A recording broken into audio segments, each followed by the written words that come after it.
Tap In Tuesday. I love Tap In Tuesday. I'm a regular on Tap In Tuesday. I'm kind of homeless. I don't have anywhere to live right now, but I'm looking at living in Inglewood. Now, Inglewood back then was not Inglewood what it is right now. Right. To anybody who's watching this right now and you're at the beginning phase of your passion, and only 6 people are gonna watch your video, or only 6 people come along with you for your run club or whatever, do it anyway. Coming into uncharted territory, you're not from LA, and you're just trying to chase your dreams and just trying to figure it out. Like, It's sometimes hard. you can just feel like, what am I doing here? What is my purpose? Did I make a mistake? Like, I'm trying to keep my faith up. I'm trying to let God just guide. What's up, guys? Welcome to another episode of Tap In Tuesday Season 2. I know y'all probably tired of me saying it, but I'm going to keep saying it because y'all already know Season 1. Woo, that was thinking girl out.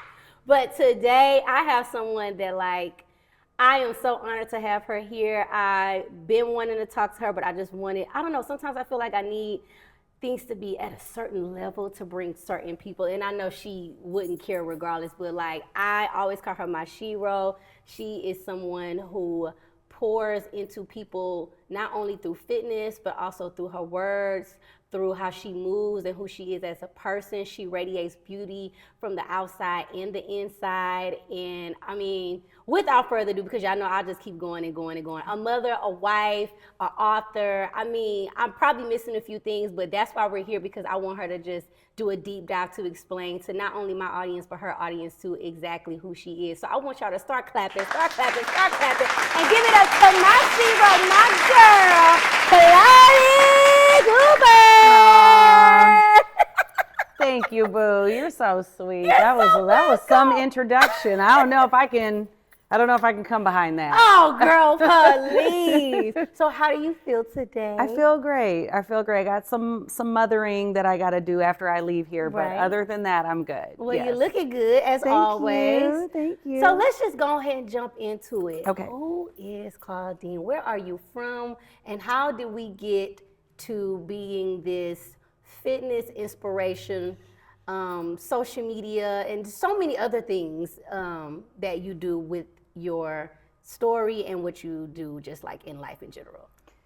Oh, well, first of all, I'm a human living a human experience, flawed in ways that, we could just go on and on about, but definitely trying to become a little bit better every day. That's my goal. And on that journey, I take people with me. So physically, emotionally, spiritually, I do my best to open myself up to new connections. That's how we met. Yes. Because your aunt introduced us to each other, right? Yeah, so my cousin Your Marlene. your cousin. But she's Okay. basically like an aunt. She's my dad's favorite cousin, so yes, very similar. Yeah, and so what I do is, regardless of age or gender, I just try to open myself up to new people, and I meet some amazing human beings like yourself. Yeah, so the thing about it, because I always tell y'all with Tap In Tuesday, I know all of my guests in some sort of capacity. So I met Claudine because my cousin Marlene used to go to her free boot camp classes in Inglewood. And so my cousin was like, you should start going. We do it on Saturday mornings. And I was like, oh, child, that's kind of early. But I'm like, all right, let me go ahead and get up. And one thing about it, I'm not even going to lie, as a naturally slim person, like working out, I was like, baby, I ain't got to really work out. But then, like, as I got into my 30s, the stomach was just not being flat enough. So yes, I had to start going to work out, okay? So I go to the boot camp, and when I tell y'all it's filled, the whole entire park is filled with people. And I'm like, okay, where's the fitness instructor? Where's she at? Because I don't see her, because I just see the people doing the movement. It's this little 5'0" lady with this big, beautiful hair. I'm 5'2". Okay, so I'm gonna need my 2 inches. Let me give her my 2, because I got a 2 on mine too. And like, I just see, I hear the voice, because she got her microphone pack. She got the karaoke boombox machine. And y'all, when I say the whole park is filled, I mean little kids, mamas, daddies, grandmas, grandpa, and she got all of these beautiful melanated people from all diverse backgrounds, and we are all coming to Inglewood at the park, and we are working out. And not only is she working out, she's actually pouring into us. Like, it's been a few times, like especially in the early beginnings when I would come and I would be crying afterwards because the words that she says to you, not only from working out, but just it's like you combine working out with life's ups and downs. And I just kind of like want to dive into, how did we get into this type of work? Girl, how did we? To be honest with you, I mean, I look back on this journey and all I can do is just stop and thank God, really. I know you are also a spiritual person, Yes. and so I have to give all glory to God every time I tell my story, because the fact that I used working out to be a vehicle to help other people heal, when I really just did it so that I could heal from really intense grief. I went through a period where my family members were losing their lives to things like overdose, addiction, murder, you know, horrible ways. You never want to lose your family this way. But I learned real quickly that I can go down into the deepest and darkest and not want to get up. And I found that grief is something that we can all relate to. There's not a person alive who will not experience some kind of heart-wrenching loss in their life. And that grief led me to therapy. And that therapist told me to work out. Really? She sure did. And this was, you're talking about what now? I'll be 51 pretty soon, so I guess it was like 30. Looking good. Thank you. So I guess this was probably like 35 years ago, maybe. And I started moving my body, and it was like magic for me. And I never thought, I wasn't like, oh yeah, I'm gonna go help other people move their body. I was just like, I need to feel good on the inside. And movement really helped me move the grief out. And so I started moving, and people were like, oh, Claudine, you're moving. I want to move with you. And that's kind of how it started. Then I got to lifting weights. And so I got into the gym, got a job working at the gym. Once I got a job working at the gym, they were like, oh, you should teach classes. You just have a way about you. And I did not want any parts of teaching classes. Are you serious, Claudine? I could not even imagine that because you're such a teacher. Me at 51, I'm a teacher. Got you. Me at 21, I had a life, okay? And it was not teaching fitness classes. Right. I say that to say all of us, you, me, your producer, your camera person, we've all had many iterations of our lives. We've all gone through different seasons of our lives. And in this season, I'm very much a teacher. And I'm very comfortable in my teaching. But at that young age of 21, 22, when they were saying you should be a teacher, I did go get my certification because, okay, I'm gonna try, I'm gonna see. But I was terrified to get in front of a room full of, and at that time, group fitness was primarily older people. It's caught on now. Now the girlies love the Pilates classes. They come see me every day. But back then, it was mostly elders. And I felt very intimidated to direct someone who was older than me because I have a very deep respect for people who are older than me. And so I was like, I can't really get up there and tell them what to do. So what I did instead, I just kept working at the front desk at the gym until someone called off, and then I was forced into the situation. Wow. And once I was forced into the situation, I basically got in front of everyone and said, I might suck, this might be terrible, I'm hungover from last night, and I'm gonna do my best. And at the end of that workout, which I just wanna mention this too, you said there were hundreds of people at the workout that you attended. And when I taught that first class, there were 6 people in my class. And if there's anybody who's watching this right now and you're at the beginning phase of your passion, and only 6 people are gonna watch your video, or only 6 people come along with you for your run club or whatever, do it anyways and keep doing it. Because if you are truly passionate about it, the doors are gonna open up. And so for me at that time, it was intimidating. But at the end of those 6 people, one person came up to me and was like, girl, I'm hungover too. At that point, I realized, at that point I realized, like, we're all just human beings living this human experience, and no one is better or worse than another person. There is no good or bad. There's just people. And so once I experienced that, I felt more confident. And then I just started showing up as myself. Love that. Now, where are you originally from? I'm born and raised in Minneapolis, Minnesota. Now, how did you get from Minneapolis all the way to California? Well, the first thing is I left home at 18 years old. Okay. So I read a quote recently that said, the only time a young woman leaves home without going to college and goes off into the world by herself is because she had no other choice but to do that. Wow.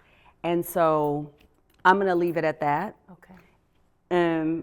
I'll say that I moved all around. I lived all around the country, everywhere from New York to Atlanta, back home to Minneapolis, and then back out here to LA. But I drove here in my raggedy car across country. No husband, no boyfriend, no boo, no pet, no children, no plan. Yeah. Just hopped in the car. You just knew you had to get away. I said to myself, I'm gonna do my best to make LA work. And if I can't, I'll go back home. Home is always there. Absolutely. You know that. Yes, absolutely. Home is always there. I think that's so interesting, like you being at such a young age and, you know, literally just like having blind faith, like blind faith. Literally just saying like, you know what, I'm gonna see what's gonna happen. So when you come to California, how long do you stay here before you move around? This old California story. So I've been here 25 years. Okay. Okay. So I've been in total, just in total? I've stayed here. Okay. Yeah. So I came here. I wasn't sure where to live. Anybody who's watching this knows Southern California, LA is a huge area. It can be Pasadena, it can be, you know, San Fernando Valley. But when I got here, I didn't know where to live. I didn't have any friends. I didn't have anybody to tell me, hey, this is the best place. And it just so happened that my mom called me to say her job bought a table at the NAACP Awards. Okay. And no one could come. She couldn't come. Nobody from their office could come. And she was like, you're the only person I know in LA. Do you want to go? And I was like, well, how many people fit at the table? And she was like, 8. I was like, but I don't know anybody. She was like, go by yourself. And I'll never forget that. My mom said, go by yourself. And I bought a dress from a store that used to be called Rampage. I don't know if you're probably too young for all this. Rampage was like $10 dresses. Okay. And because I was on a budget and I really didn't have a job at that time, I just moved out here. One thing about me, I'm very good at saving my money. So I had saved money before I came here. I went home, I stacked some money, then I came out here. But I didn't have a job, so I didn't want to just spend. Right. So in a way, I was homeless. But I was homeless with money, so you're not really homeless. Right. Like you can go somewhere if you want to. Exactly. So I don't like to smart. say that because I was able to lay my head somewhere comfortable, but at the same time, I didn't have a place to call home. And I bought this $10 dress and I went to this NAACP Awards, and from that night, my entire universe opened up. Wow. The people I met are still my friends 25 years later. Yeah. Wow. So that one event and that you one going and listening to Mama. Shout out to Mama for telling you to go. Mama. And I will say this, one thing about LA is you're one event, one person, one connection away from this whole thing opening up for you. From there, I met someone who lived in Inglewood. I went to Inglewood and was like, this is speaking to me. This is where I need to be. It reminds me of my neighborhood back home. I feel very comfortable here. It's warm. And from that point forward, I knew in my mind, I'm supposed to be in Inglewood. So I went to get my hair pressed. I used to wear my hair long and straight and flat ironed. So I went to get my hair pressed in Mid-City. And I'm sitting next to this guy. Shout out to Kalima. I'm sitting next to this guy. Don't know him. He doesn't know me. His son's getting his hair braided. So he's like, yeah, where are you from? You know, the usual questions. I tell him. And I say, but I'm kind of homeless. I don't have anywhere to live right now, but I'm looking at living in Inglewood. Now, Inglewood back then was not Inglewood what it is right now. Right. And when I said Inglewood, he was like, you want to live in Inglewood? And the way he was tickled by that, but he said, I know someone who's renting a place in Inglewood. Wow. And I'm sharing that story because I think a lot of times we don't say what's on our heart and mind, or we're not talking to strangers, especially in this phone age. And me telling him that I had a desire to live in Inglewood, next day I'm viewing a little guest house. I'm moving in the next week, and I've been in Inglewood for 25 years. Wow. Met my husband in Inglewood, gave birth to my children in Inglewood, raised my children in Inglewood, still in Inglewood. And it's so crazy because I was about to segue into that. Like, how did you meet your husband? Because how long have you been married now? 22 years. 22 years. That is beautiful. So Thank you. I wanted, these are my top questions I want to know. How did you and your husband meet? Yes. What has kept you guys going this long, especially in this day and age where, I mean, social media just makes it seem like relationships is just, maybe depressed sometimes. And then how is it navigating motherhood? Yeah. The first thing I want to say is I tap into Tap-In Tuesday. I love Tap-In Tuesday. I'm a regular on Tap-In Tuesday. You've been since the beginning when it was just me in my room. Literally. In fact, even this production, I'm like, let's go live. I love Tap-In Tuesday. And on Tap-In Tuesday, you've often talked about relationships. Yes, that's how we started. Yep. And so I'm always wanting to weigh in a little bit because I do truly believe that social media will have you thinking that relationships are all screwed up. But the truth is, when you find somebody who's locked in and you're locked in, it's not that way. And I know quite a few couples like myself who have been married for over 20 years. I'm not one of only one. I'm one of many couples. And that's one of the things. We have like a village of other couples who's been married for long periods of time. So keeping that circle is also helpful. But the way I met my husband is when I was living in Inglewood, I was saving my money. I said before, I save my money. I'm a Capricorn. This is what I do. Okay? And because I was saving my money, I really wanted to invest. I had a raggedy car. I had 2 jobs. I worked at the gym part-time. Shout out to 24-Hour Fitness back then. And I worked for a publications company. I was working full-time and part-time. Saving my money. I ended up saving enough money to purchase my first property before I ever met my husband, just by myself. You better go baby, big. living out here in LA. But the big thing I want to say is I was driving a raggedy car in LA. That in and of itself is unheard of. Yes, because everybody's just so, Someone said to me, like, you don't look like you should drive that car. But I did not let that impact what I wanted to do. I wanted to invest. I wanted to make smart choices with my money. So I bought my first property in Inglewood before Inglewood was developed like it is right now. And in that property, I had a neighbor. And my neighbor came by and said, "You be working out?" And I said, "Yes, I do." He said, "I know a guy who works out as much as you." He said, "Are you single?" And I said, "Yes." He said, "Let me introduce you to my boy." Wow. I've been married for 22 years. But remember, let's rewind. Remember when I said, when I touched my feet on the pavement in Inglewood, my soul said, this is where you're supposed to be. Now, I'm not saying that I was super into church. I wasn't. I'm not saying that I was super, you said blind faith. I wasn't super faithful at that time. I didn't know, but I know when my soul is talking to me. It has saved me so many times from so many situations. A young woman, 18, living on her own, traveling the world. my soul speaks to me, and I know it's God.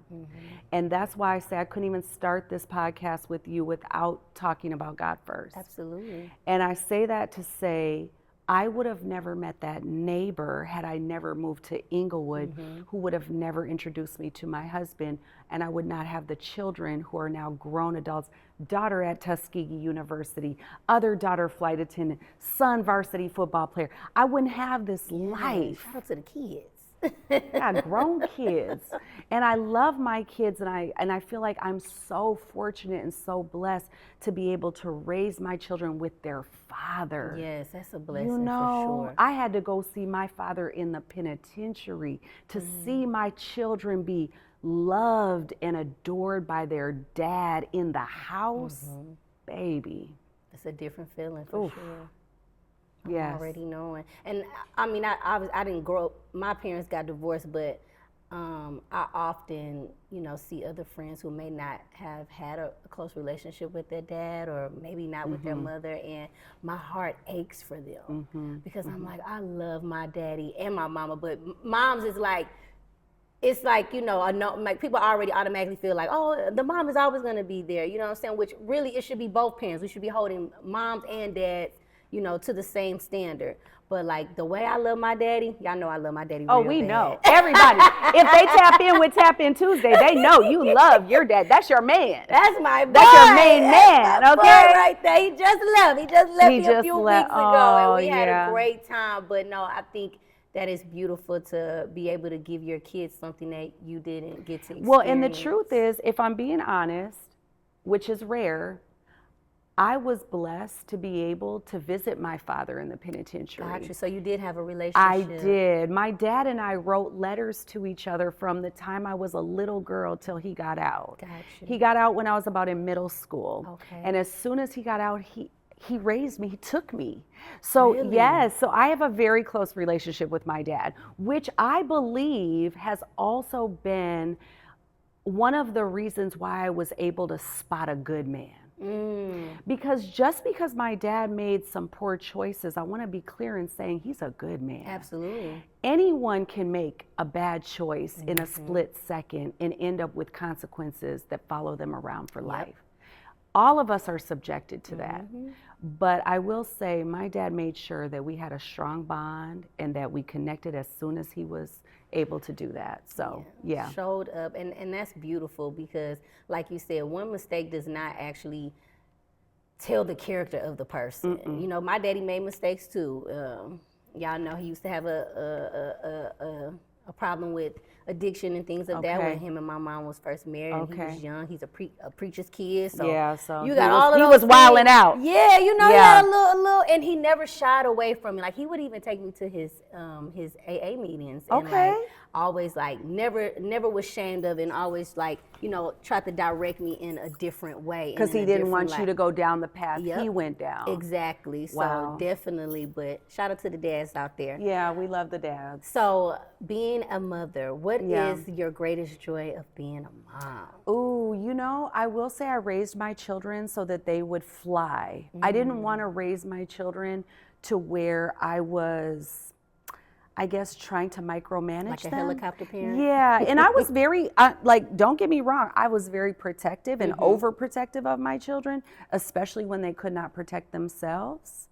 That was important to me.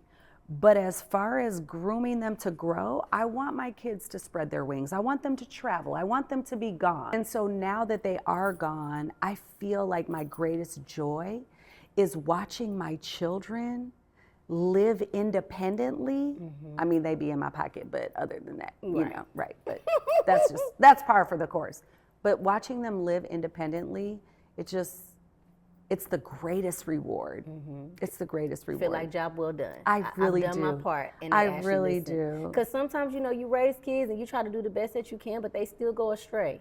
So it's a blessing when you've taught them. And the night is young. Right. I mean, they still young, but I always, me and my mom and my dad, when we be talking, I'm like, you can kind of tell not because nobody knows the future or whatever like that, but you can kind of tell a little bit if your kids are on the right path. Because once they hit that 18, 19 age, you can kind of tell, like, okay, they're listening. They may not listen right now, but I know that lesson is going to come back up and they're going to be like, you know what, I remember what my mama said, or I remember when my dad said. So are you the disciplinary parent or are you the easygoing one?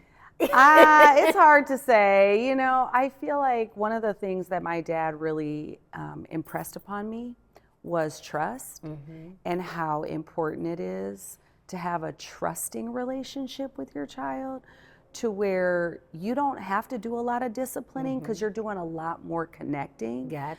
And when you connect on an honest level, on a transparent level, you really get to know your child as a person, not really trying to, like I said, micromanage. I really don't want to micromanage anybody. I want you to make the choice and then live in those consequences. Lie in the bed that you made, honey. Lie in the bed that you made. So I want to kind of segue into your nonprofit, and how did that start, and what's the name of it, and what is it geared towards? Well, I think what will probably be the easiest way to kind of go about that is to just say also that we've raised our children in the church. So my husband, he was raised in the church. And when we first met, like I said, I was not a church girl. And he insisted that we go to church. So I was like, okay, cool. I'm going to go to church because you cute. I'm going to go praise the Lord. Praise the Lord. So we went to church, and I fell in love with church. I was like, wow, because I didn't think I would want to go to a mega church. I didn't think I want to be there 2 and 3 hours, you know. But to be honest, I really love that every Sunday, despite whatever's going on, we get up, we go to church. That's just something we have. That's just our own thing. Even sometimes the kids don't want to go, we don't bother them, we just go with each other. But one weekend I was in church, and I got a Facebook message from a woman who said she could no longer afford her gym membership. And she wanted to take my classes, but I only taught classes at the gym. Right. So she was saying, like, do you know of any free classes? And now in 2025, I could tell her a whole list of free classes. There's people doing free wellness activations everywhere. But back then, nobody. And so I'm in church that day, and I get the message, and I don't respond to her at first because I'm like, free? Do I teach free classes? Who does that? Right. So I'm sitting in church, and the pastor goes, you have a gift. And your gift is from God. And that gift is meant to bless other human beings. That's why you're here. You're not here to ask, how can I be compensated for the gift that God has given me? You are supposed to be asking, how can I serve? How can I help others with the gift that God has given me? He said, and in turn, you will continue to be blessed because God blesses the servant. Right. So I'm like, oh my goodness, I leave the church and I send her a message. Okay, I don't teach free classes, but starting on Saturday, my kids go to practice and I will teach a free class while they're at practice at the park. Just come, bring your kid, and we can work out outside. You don't have to bring anything. And so this is really how the community stuff started, and this is how it started. And this is how it started. And so at that time, I called someone close to me who did nonprofits, and I was like, do I need a nonprofit? He was like, well, first see if it's even gonna hit. Yeah, something that's gonna stick. Because why go through all the hoops if it's not? So now here we are, 10 years later. I've been hosting free workouts. I've gone around the country teaching other people how to build that community. Really focused on neighborhoods like my own that don't have a lot of wellness resources. I just, for the first time ever, got to work in a gym that is in our neighborhood that is a luxury gym. But this is brand new, but this is because Inglewood is changing. But up until now, it's been Planet Fitness or whatever, right? So I started the workouts grew. And here we are. And this is why we're here. This is why we're here. That is so amazing. So with your fitness and working out and also like combining it with mental health, like what are some of the highlights of, you know, of what has come while you are, you know, presenting these amazing resources to people, especially in our community, because, you know, health and wellness, now it's more of a phenomenon, but for years, like grandma got diabetes, uncle got high blood pressure, and then like I told you, like even with the dementia with my grandmother, like not knowing that you can prevent some of these things if you eliminate the sugar, eliminate this, no caffeine, no this, like you know what I'm saying? I'm trying not to ramble, but like, Ramble. I love hearing you talk. I'm here for the ramble. I want to listen to you all day. But like, what are the highlights of your work, and what has come your way that you're like, wow, I can't believe like this has come out of me just doing God's work, because essentially that's how it started. Yeah, I mean, it's so layered, you know, Tiara. I mean, I've been teaching classes for 30 years, right? And it's my passion. It's what I love to do. But I recently heard, I don't know if it was a TikTok. I'm obsessed with TikTok right now. Me too. It was something that said, your purpose is not what you do, it's how people feel when you do what you do. And I loved that because honestly, I love working out, but people leave their feeling away. Yeah. And so I'm so thankful to have a gift that makes people feel a good way, you know? But I want to say a couple funny stories since you asked how, you know, like about the workouts. So when we were working out in the park and it started to grow, we had like 25 people at the time. There was a guy sleeping in the car because back then the homeless people all used to, well, I shouldn't say all, but there was a lot more homeless people in the parks in Inglewood. They sort of cleaned everything up now with the stadiums and everything. But he was sleeping in his car. I turned that speaker on, turned the music on. All right, everybody, start stretching your body, take a deep breath. He comes out of his car, he lights the blunt, he starts smoking his blunt. I see him, because I can see the parking lot. I see him from the thing. Of course, we all get a whiff of the sticky, Right. you know. Oh my goodness. We like, okay, a little wake and bake, right? And then he puts the blunt out and he comes over and he asks me, Can I work out? And I said, you absolutely can work out. He came right in front of everybody. He did all the movements. He laughed, he smiled. He was having a time. Wow. And I say that to say that I truly believe that I've been given this gift because I see no difference between him and me. I see no difference between a person who's hit a hard time and times when I've hit a hard time. And so that was beautiful. That was actually one of my favorite moments in the park. And then we got so big and so loud that the neighbors complained. I remember that we took a pause for the cause for a little bit because we were trying to figure out where we was gonna go next. We did. We took a pause for the cause, but most of the participants wanted to fight back. I'm going to fight back. I'm going to write a petition. I'm going to go to the city. I'm going to do this. And they were going to get everybody else together to do that. And I said, no. Why? We're going to get on that, okay? No, I'm going to tell you. Okay.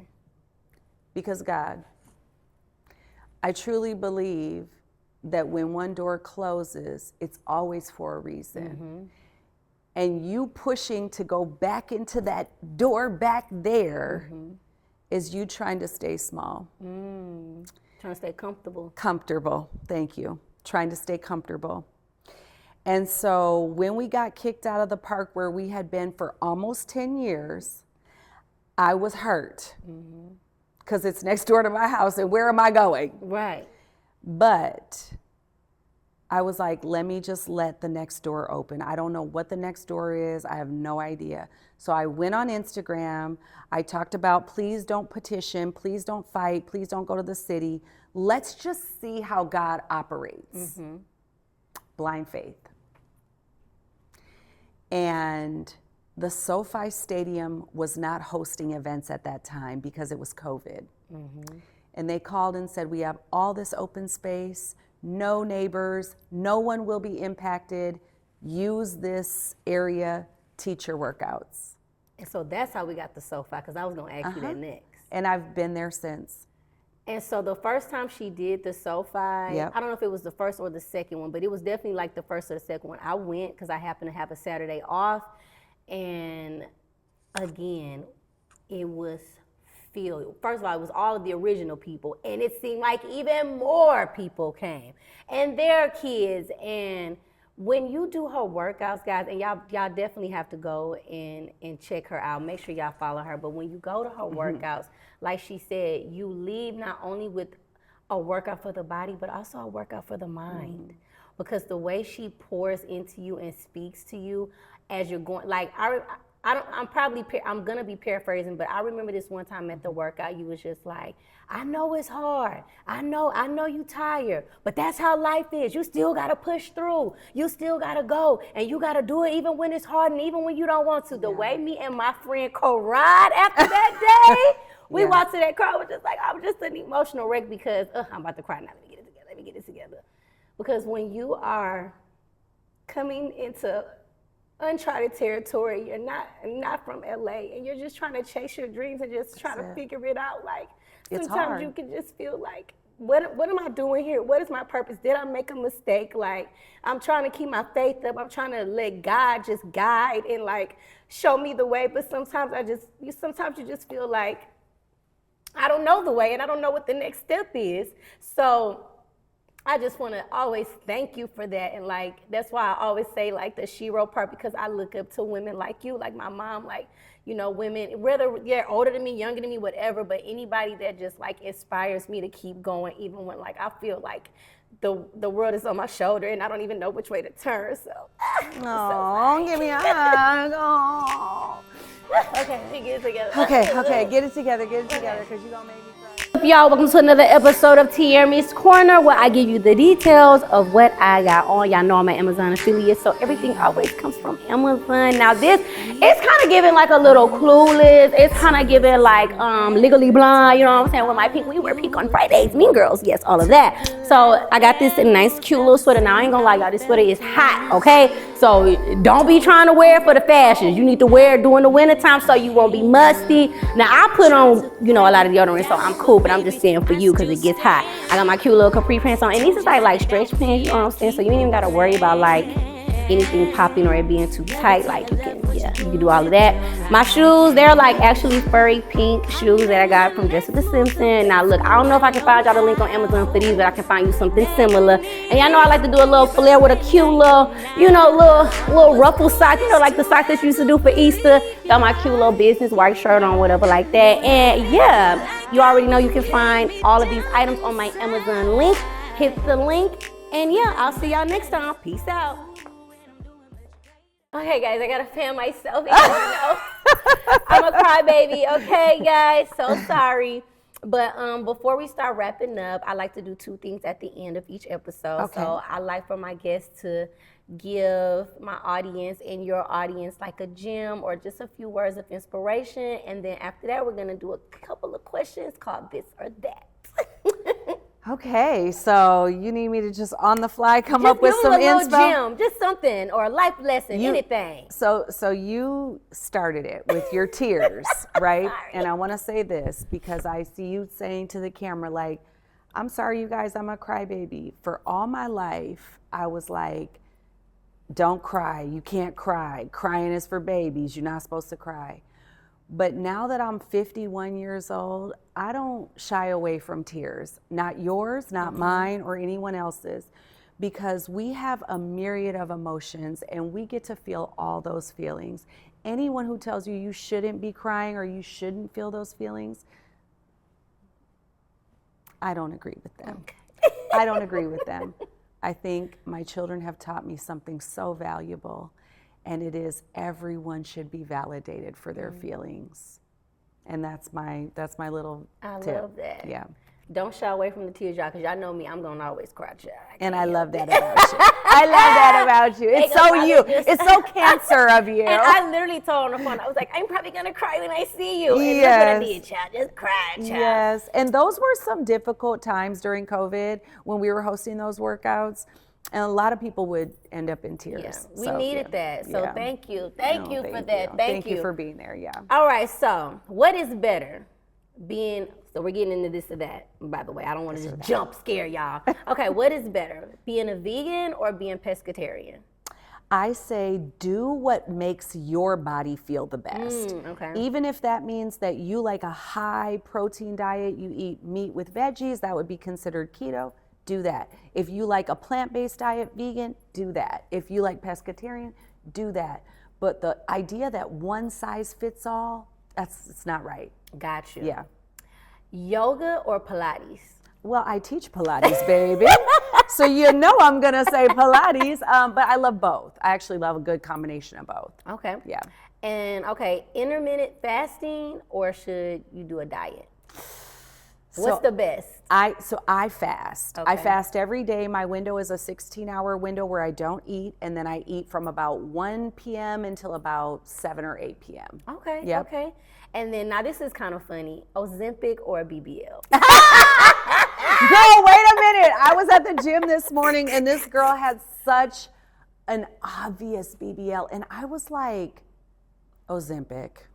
Can you grow your glutes? If, like, let's just say, I know I'm pressed for time, y'all, but I gotta ask this. If you ain't got no booty, you just flat, can you grow the glutes? Or should you just go ahead and be like, I'm okay with my little booty? Okay, so there's a difference between having a little booty and a flat booty. Those are two different things. Okay. So a little booty can grow. Okay. A flat booty is genetic. It's just gonna be flat. It's just gonna so be you flat. might have to go get the B. You might have to. To the yes. BL. Yes, yes. That's my professional opinion. Got you. Yeah. Oh, and I got one last thing. I know, but I gotta ask this one thing. I seen this discourse on TikTok, and it was the young lady talking about Pilates and how, like, Pilates is not like the dollar menu where you can come, you have to, this is for high end, and everybody basically was just saying how, like, this is the reason why a lot of Black people don't go to Pilates, because they feel like they are not welcomed, or they feel like they're like outcasts, or it's not meant for them. Like, when did fitness become luxury? You know what I'm saying? So I wanted to just get like a quick opinion about that. So I did see that TikTok video because I am obsessed with TikTok. So I saw that video, and my immediate thought was, how dare you gatekeep our natural ability to move our body? I teach a Pilates class with no reformer. We just do it on the mat. And I did that on purpose because the reformer is very expensive. Right. And so you have to build in an extra fee to cover the cost of the reformer. So what we do in mat Pilates is simulate the movements that you would do on a reformer, and it's open to every body type, every gender, every size, every age. And I always tell people we're gonna start the workout by saying no judgment, do what you can, and that's for everybody. I would never be able to say that there's a specific workout directly for a certain class of people, especially because those of us who love music and movement, baby, we're gonna move our bodies no matter what. Period.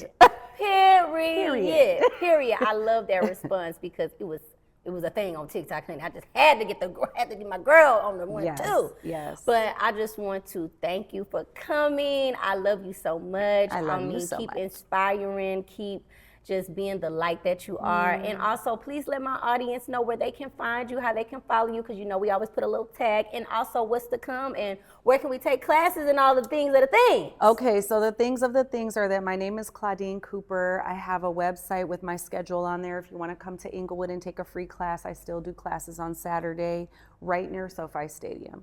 I also work at all the gyms and teach classes here and there, so if you look me up, you'll be able to find me. But I'm on Instagram and TikTok and everywhere else that you are at. So. And what's the name on your Instagram and TikTok? FitWit3, FITWIT, the number 3, because I'm fit with 3 kids. Get it? Fit with 3. Period. And y'all, we just had another amazing episode of Tap In Tuesday. Y'all already know I love y'all for real. And the Pink Couch is about us telling stories and letting you guys know that you are never alone in your journey. I love y'all for real. Me and my girl Fit with 3, we out. We out.